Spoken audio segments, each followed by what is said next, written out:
huling salita tungkol kay Kapitan Tiago.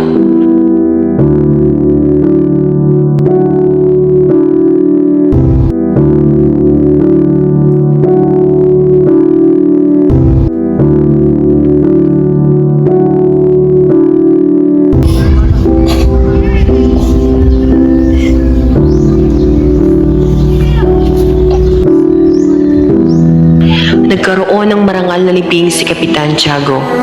Bagaman may ibang pare ang pumuna sa kanya dahil hindi mo lang ito nakapagkumbisal bago mamatay, ipinagtanggol naman ito ni Padre Irene.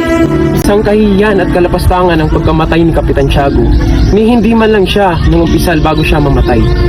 Tama, hindi naging banal ang kanyang pagkakalibing. Manhin, ngunit rinig ko na hindi daw banal ang pagkakahimlay ni Kapitan Tiago. Buwat na hindi pa ito nakakapagkumpisal, ngunit ang paghihigpit ay ginagawa lamang sa mga hindi pa nagbabayad.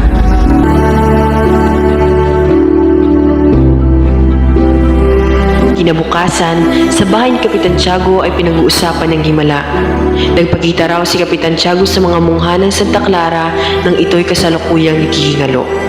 May mga usapan ding nagpapakita si Tiago na bitbit ang kanyang panabong na manok habang puno ang bibig ng nganga.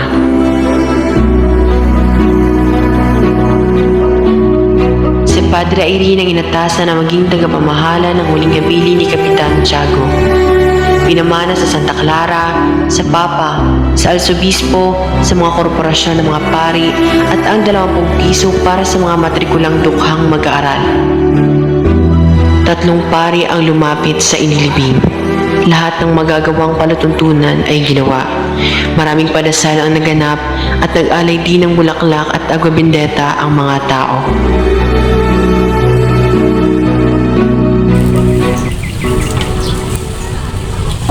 Si Doña Patricioning, nakalaban ni Kapitan Tiago sa paghahandog sa simbahan, ay nangagad na mamatay na din ito sa kinabukasan upang malaluan ang libing ng yumao. Mabuti pa sana't ako yung namatay upang ako ang makaranas ng pinaghahandang lamay. At dito nagtatapos ang Kabanata 29 ng Il Filibusterismo, ang huling salita tungkol kay Kapitan Tiago.